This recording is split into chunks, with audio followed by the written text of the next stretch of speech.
All India सूफी उलमा council की जानिब से मुनक़िदा कुल जमाती इजलास में रियासती हुकूमत की तरफ से हर साल रमज़ान में दिए जाने वाले रमज़ान गिफ्ट और इफ्तार पार्टी के बाइकाट का फैसला किया गया। मुस्लिम उलमा अकाबरीन, सियासी और समाजी तंजीमों के कायदीन से भी इस सिलसिले में अपील की गई है कि वो इन तकारीब का बाइकाट करें। सदर कौंसिल मौलाना हकीम सूफी सैयद शाह मोहम्मद खैरुद्दीन खादरी ने मीडिया से बातचीत करते हुए बताया कि रियासती हुकूमत गुज़िश्ता एक अरसे से अइम्मा और मौज़िनीन के मशायरे को रोक रखा है। मजीद यह कि 7,000 से ज़ायद दरख्वास्तें ज़ेर इल्तिवा हैं। हुकूमत के पास इसके लिए बजट नहीं है तो फिर 8 करोड़ 45 लाख रुपए रमज़ान गिफ्ट और इफ्तार पार्टी पर कहां से खर्च किए जा रहे हैं। उन्होंने कहा कि रियासती हुकूमत के खिलाफ एहतजाज उसी वक्त मौसर हो सकता है जब मुसलमान मुत्तहिदा तौर पर इफ्तार पार्टी का मखात्या करें और रमज़ान गिफ्ट कबूल करने से इनकार करें। इजलास में नायब सदूर सूफी उलमा कौंसिल डॉक्टर मोहम्मद बिलाल आज़मी, मौलाना फरतुल्लाह शरीफ, कांग्रेस के उस्मान अल हाजरी, मोहम्मद सिराजुल्लाह खां, नाज़िम जमीयतुल हदीस हैदराबाद डॉक्टर आसिफ उमरी, तेलुगु देशम पार्टी के अब्दुल रहीम, मोहम्मद खैरुद्दीन, रुकन मुस्लिम लीडर कॉन्फ्रेंस आसिमा बेगम, इनकलाब पार्टी के मुजाहिद अत्तार, बहुजन समाज पार्टी के अबरार हुसैन और जनरल सेक्रेटरी तंजीम आवाज़ शेख अब्बास वगैरह शरीक थे। ऑल इंडिया सूफी उलमा कौंसिल की जानिब से आज एक कुल जमाती इजलास उर्दू घर मोगलपुरे में रखा गया। अल्हम्दुलिल्लाह काफ़ी जमातों के नुमाइंदे इस इजलास में शरीक रहे और इसका एक ही मकसद है कि हमारी रियासत तेलंगाना में 7,000 अइम्मा मौज़नीन जो दरख्वास्तें वक्फ बोर्ड में दाखिल की हैं, जिनको आईडी नंबर भी दिया गया है, लेकिन अभी तक उनकी जो ना दरख्वास्तों को मंजूर नहीं किया गया। और ऑल इंडिया सूफी उलमा कौंसिल वज़ीर अखिलती बहबूद कोप्पलाश्वर से भी हमने मुलाकात की और महमूद अली साहब से भी हमने मुलाकात किया, KTR साहब से भी हमने मुलाकात किया, उनको भी जो ना याददाश्त हमने पेश की। लेकिन अफसोस ये है कि अभी तक इसका कोई पुरसान हाल नहीं है। और तुरफा तमाशा ये है कि हमारे TR सरकार रमज़ान में इफ्तार और रमज़ान गिफ्ट के ताल्लुक़ से 8 करोड़ 45 लाख रुपए 2022 में ये मुख्तस किए हैं। तो क्या इस इफ्तार पार्टी से और जो ना 100 रुपए के कपड़ों से क्या मुसलमानों का कोई मसला हल होने वाला है? तो ये चॉकलेट पॉलिसी है। और इब्तिदा से ऑल इंडिया सूफी उलमा कौंसिल इसकी मजम्मत करते हुए आई है, मुखालिफत करते हुए आई है कि जो हुकूमत मसाजिद को शहीद की है कि उसके हाथ का जो ना इफ्तार में उसके खजूर से रोज़ा खुलना एक ईमान के मैं मुनाफी समझता हूँ, क्योंकि जो मसाजिद का खातिल है हम उसका खजूर हम मुँह में लेना पसंद नहीं करते। मैं ये ईमान की एक निशानी समझता हूँ। अब जो जाते हैं, जो इस्तेमाल करते हैं, वो उसका जवाबदार है।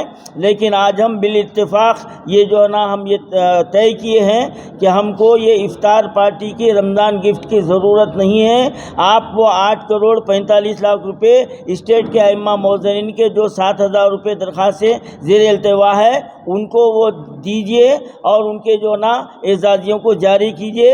ये हमारा मुतालबा है और तमाम मुसलमानों से हम ये गुजारिश करते हैं, अपील करते हैं, खुदा के लिए ये रमज़ान गिफ्ट को उनके मुंह पर मारिए आप। और जो है ना CM की इफ्तार पार्टी में कोई जो है ना मुसलमान उसमें शरीक नहीं होगा, जबकि अगर वो मुसलमान रहा तो वो शरीक नहीं होगा, क्योंकि जो मुसलमानों को तकालीफ हो रही है, जो बेइज्जती की जा रही है, जो मसाजिद के साथ मामला हो रहा है, इसके बावजूद भी अगर कोई जो है ना CM की इफ्तार पार्टी में जाता है तो बरोज़े महशर उसका गिरेबान होगा और हमारा हाथ होगा। बस हम ये गुजारिश करते हैं कि हुकूमत की इफ्तार पार्टियों का बाइकाट किया जाए और 7,000 अइम्मा मौज़नीन के एजाज़ियों को फौरी जारी किया जाए। मैं जनाब उस्मान अल हाजरी साहब से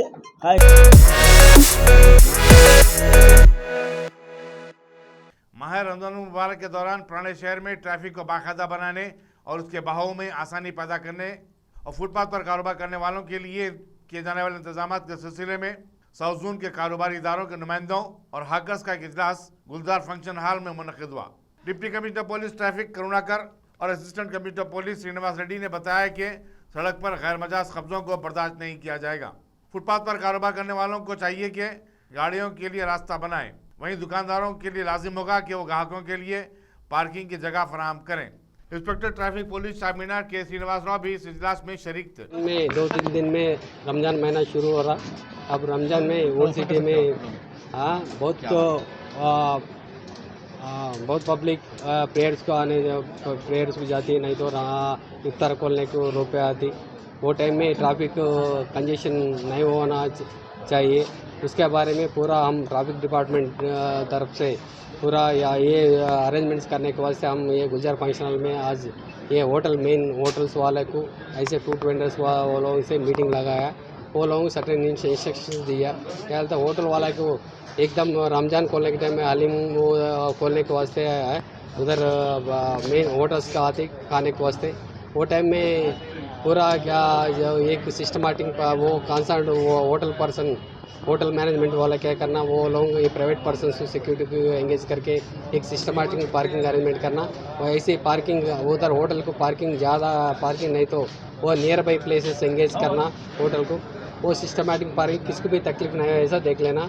ऐसे फ्रूट वेंडर्स भी इधर रोड पे नहीं डालना, ऐसा फुटपाथ में डाल के वो बिजनेस करना। वो टाइम में भी ज़्यादा जनरल ट्रैफिक की तकलीफ नहीं हो ऐसा वो अरेंजमेंट पूरा हम करती। ऐसे ये शॉपिंग टाइम में रमज़ान टाइम में बहुत पब्लिक ओल्ड सिटी पब्लिक नहीं तो और दूसरा न्यू सिटी से भी लोग शॉपिंग करने का आती। वो टाइम सिर्फ मदीना से गुजार हाउस तक भी और दूसरा एरिया में भी ज़्यादा पब्लिक आती। उसके बारे में भी किसको भी तकलीफ नहीं है ऐसा। वो लोग भी ये फुटपाथ वेंडर्स को नहीं तो और दूसरा मोबाइल वेंडर्स को हम क्या है तो वो लोग थोड़ा फुटपाथ में रहना को रिस्ट्रिक्ट करना चाह रहा हम। एक लाइन मार के वो लाइन के अंदर रहना बोल के भी हम वो अरेंजमेंट कर रहा। वो हमारा आपका तरफ से पब्लिक को गुजारिश क्या बोले तो ये क्या है तो ये टाइम में क्या है तो नमाज खोलने के टाइम इफ्तार खोलने के टाइम में नहीं तो रमज़ान प्रेयर्स के टाइम में बहुत आदमी एक ही जगह में कांग्रेस एक ही जगह में। नारायणपेट के टीआरएस लीडर मोहम्मद इम्तियाज इसाक ने सदर नशीन रियासती अक़लियती मालियती कॉरपोरेशन के अहदे का जायजा लेने के बाद नामपल्ली में वाक़ दरगाह हज़रत यूसुफ़ैन पर हाज़िरी दी और चादर गुल चढ़ाई। उनके हमरा टीआरएस के अक़लियती कायदीन अनवर पाशा, हाफिज इदरीस, मोहसिन खान, सैयद महबूब और दूसरे भी थे।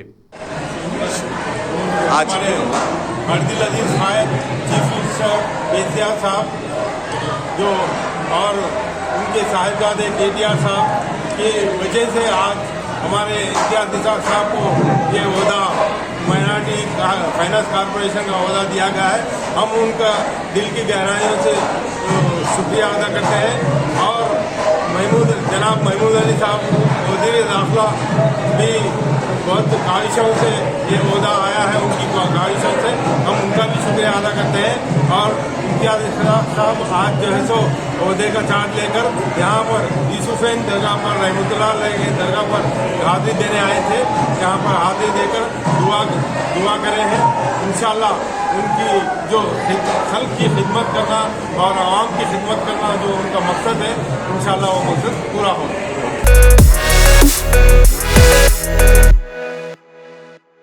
रियासत तेलंगाना में गुज़श्ता चंद दिनों से गर्मी की लहर बरकरार है।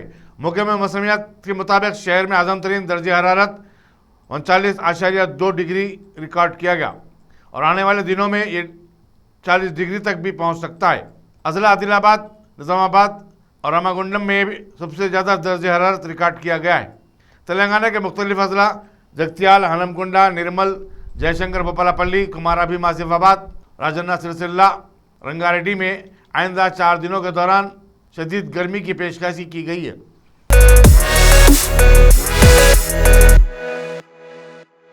21वीं कुलीन सनती नुमाइश का 8 अप्रैल को अख्ताम अमल में आया। हाजिर है कि कोविड-19 की वबा के चलते नुमाइश को जो हर साल जनवरी में मुनक़िद होती है, जारिया साल नुमाइश के आगाज़ के 3-4 दिन बाद ही बंद कर दिया गया था। नुमाइश सोसाइटी के इसरार पर हुकूमत ने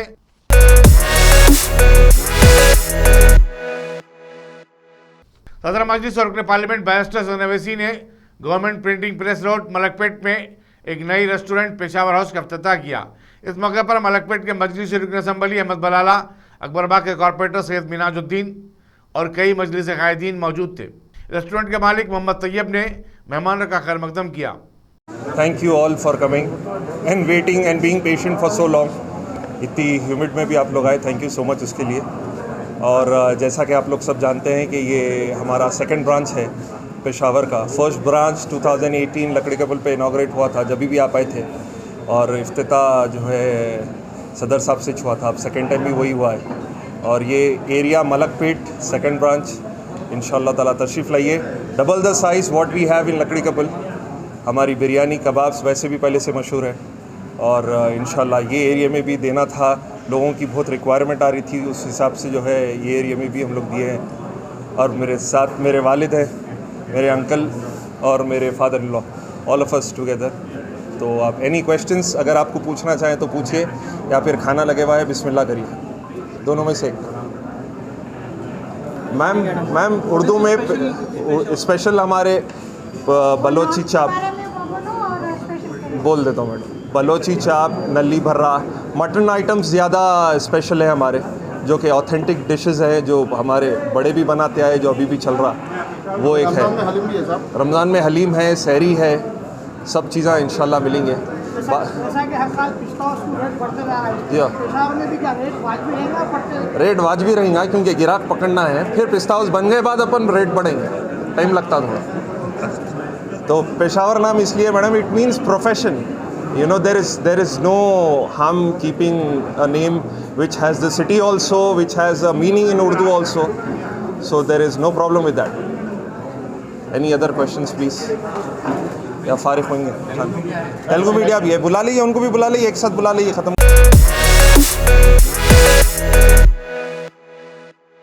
गुज़िश्ता 4 साल से जारी बहादुरपुरा फ्लाईओवर का काम अब तकरीबन मुकम्मल हो चुका है। जीएसएमसी के ज़राए के मुताबिक इसे बहुत जल्द आवाम के लिए खोल दिया जाएगा। वाज़ेह है कि रियासती चीफ सेक्रेटरी सोमेश कुमार ने फरवरी में इस काम का बयाना करने के बाद यकीन दिलाया था कि इस फ्लाईओवर का मार्च के बाद कभी भी इफ्तिताह अमल में आ सकता है।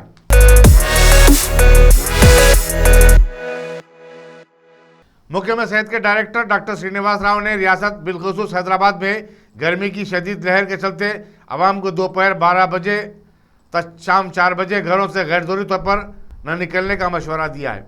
मीडिया से बातचीत करते हुए उन्होंने आवाम से अपील की कि वो पानी और मशरूब का कसरत से इस्तेमाल करें, लू लगने की सूरत में फौरी छांव में चले जाएं और हालत में कुछ बेहतरी ना हुई तो फौरी दवाखाने से रुजू हो जाएं। అంటే నేను మాస్క్ అనేది ఏంటంటే ప్రస్తుతానికి తెలంగాణ రాష్ట్రంలో కూడా అన్ని రకాల రిస్ట్రిక్షన్స్ ఎత్తివేసినప్పటికీ మాస్క్ నిబంధన అమల్లో ఉంది. బట్ గత 2 సంవత్సరాల నుంచి కూడా మనం ఈ మాస్క్ని మ్యాండేటరీ చేసుకొని మనం ధరిస్తూ ఉన్నాం. సో దానివల్ల డెఫినెట్గా మనం చాలా కోల్పోవడం జరిగింది. అంటే ఎస్పెషల్లీ ఎప్పుడూ మాస్క్ పెట్టుకొని ఉంటే ఎదుటి వ్యక్తి నవ్వుతున్నాడో తెలియదు, ఏడుస్తున్నాడో తెలియదు.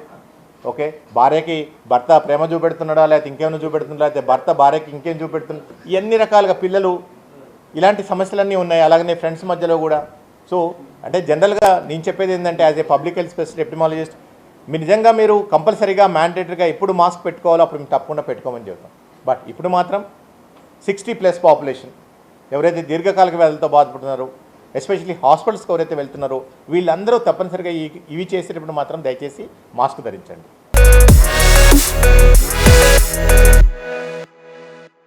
पेट्रोल और डीजल की कीमतों में लगातार इजाफे पर वज़ीर-ए-आज़म नरेंद्र मोदी की चुटकी लेते हुए वज़ीर इंफॉर्मेशन टेक्नोलॉजी के टी रामाराव ने एक ट्वीट किया, जिसमें कहा कि मोदी जी अच्छे दिन के लिए बहुत शुक्रिया, आपने तो इन्हीं दिनों का वादा किया था। के टी रामाराव ने अपने ट्वीट में नरेंद्र मोदी के उस वक्त के बयानात को भी रीट्वीट किया जबकि वो गुजरात के चीफ मिनिस्टर थे और मरकजी हुकूमत पर महंगाई के लिए तनकीद किया करते थे।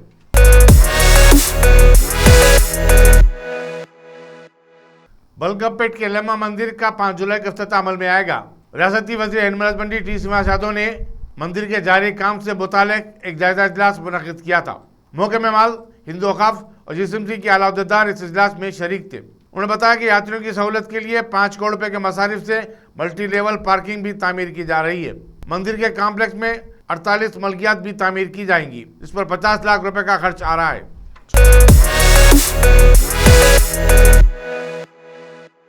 रियासती वज़ीर बरक़ी जगदीश रेड्डी ने कहा कि मौसम गर्मा के पेश नज़र बरक़ी की ज़ायद सप्लाई के लिए इंतजाम किए जा चुके हैं।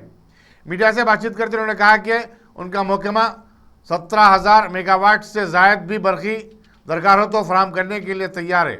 वज़ीर बरक़ी ने बरक़ी की शरहों में इजाफे को हक़ व जानिब करार दिया और कहा कि कोयला, पेट्रोल और डीजल की कीमतों में इजाफे के बाद ऐसा करना नागुज़ीर हो गया था। మేము తీసుకున్న చర్యలకు మోకాలడ్డం వేస్తూ ఉంది.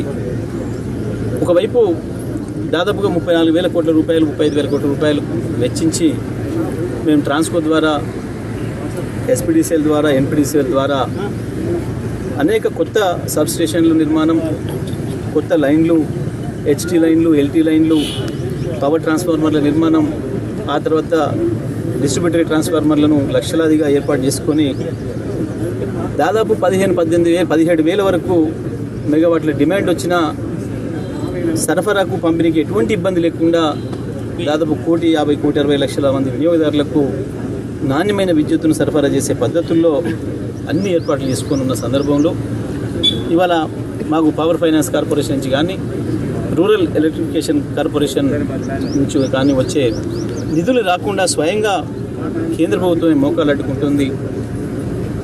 ఆయా కంపెనీల పైన ఒత్తిడి తెచ్చి మాకు రెగ్యులర్గా రావాల్సిన నిధులు కూడా విడుదల చేయకుండా తెలంగాణ ప్రభుత్వాన్ని ఇబ్బంది పెట్టాలని, తెలంగాణ ప్రజలపైన కక్షపూరితంగా వ్యవహరిస్తూ ఉంది కేంద్ర ప్రభుత్వం. దీన్ని తీవ్రంగా ఖండిస్తూ ఉన్నాం. తప్పకుండా ప్రజల్లో ఎండగడతాం.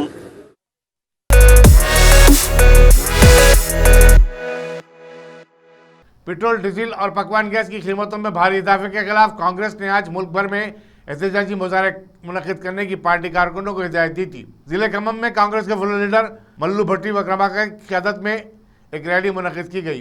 मुखर्रीन ने पेट्रोलियम एशिया की कीमतों में भारी इजाफे पर मरकजी सरकार को शदीद तनकीद का निशाना बनाया और कहा कि हुकूमत ने सरमायादारों को लूटमार का लाइसेंस जारी कर दिया है। मल्लू भट्टी विक्रमार्का ने कहा कि मोदी हुकूमत में आम और गरीब आदमी सबसे ज़्यादा मुतासिर हुआ है। उनकी पार्टी हुकूमत के खिलाफ आवाज़ उठाएगी और अपना एहतजाज जारी रखेगी। మరియమ్మ అనేటువంటి దళిత మహిళ కొట్టి చెప్పారు పోలీసులు. అవునా? ఊరుకున్నావా? అరే పాపం అదే కోట్ల విడంలే, ఏదో పేద మహిళలే, ఆవిడ కొడితే ఏమవుతుందిలే, ఆవిడ చంపిన ఏం కాదులే అనుకున్నారు. పాపం వాళ్ళు మర్చిపోయి ఉంటారు. మధుర శాసనసభ నియోజకవర్గంలో భట్టి విక్రమార్క ఉన్నారని, మహిళను కొట్టి చంపితే ఊరుకోరని తెలియక చేశారేమో. ఆ తర్వాత వాళ్ళకి తెలిసింది ఇతను వదిలిపెట్టడు, దాని అంతం చూసేంత వరకు వదిలిపెట్టడని చెప్పేసి అర్థం చేసుకున్న తర్వాత రాష్ట్ర ప్రభుత్వం దిగి వచ్చి ఆ కొట్టి చంపినటువంటి వాళ్ళని ఉద్యోగం నుంచే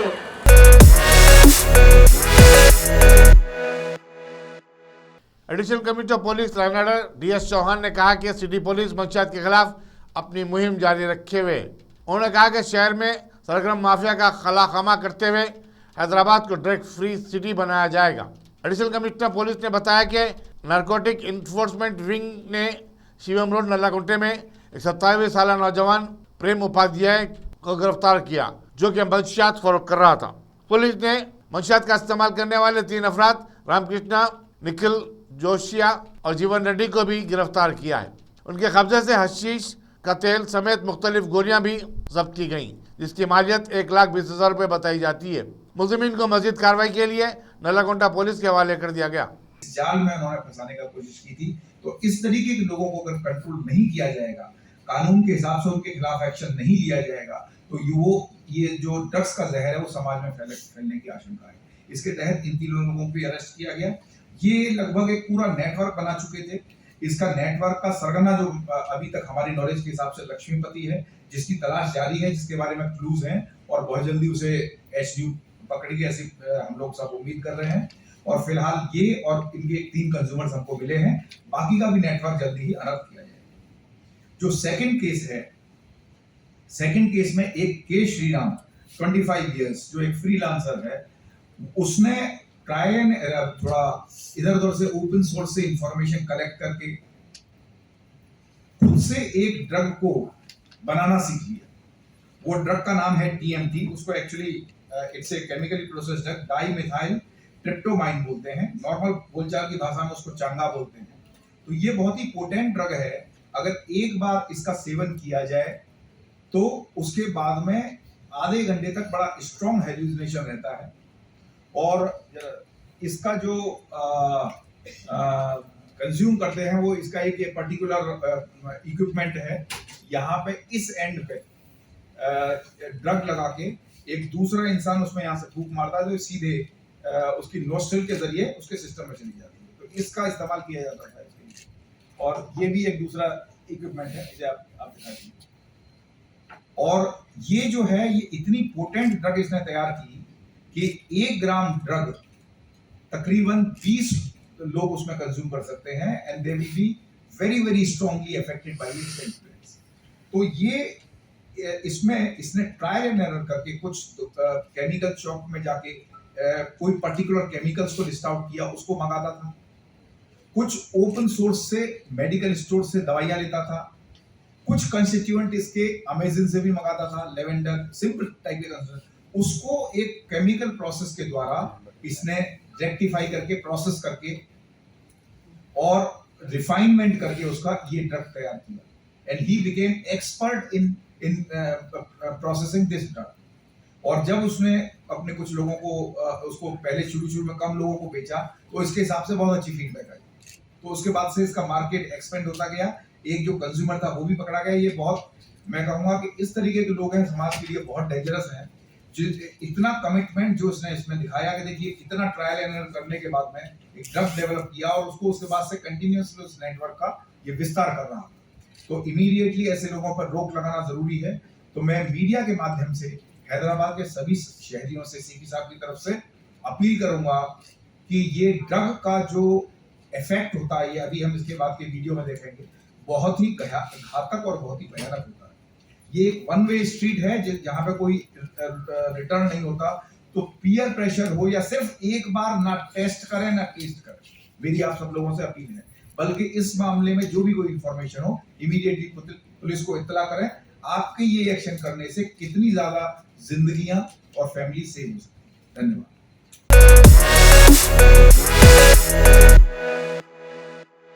हिंदुस्तान में गुज़श्ता 24 घंटे के दौरान कोरोना वायरस के 1225 नए केसेस रिपोर्ट हुए, जबकि 28 अमवात हुई हैं। मरकजी वजारत सेहत ने बताया कि गुज़श्ता 7 दिन से कोविड-19 के केसेस 10,000 से कम रिपोर्ट हो रहे हैं। इसी दौरान हुकूमत महाराष्ट्र ने बताया कि रियासत में तमाम कोविड-19 पाबंदियां खत्म कर दी गई हैं। मास्क का पहनना अब लाजमी नहीं बल्कि रज़ाकाराना तौर पर होगा।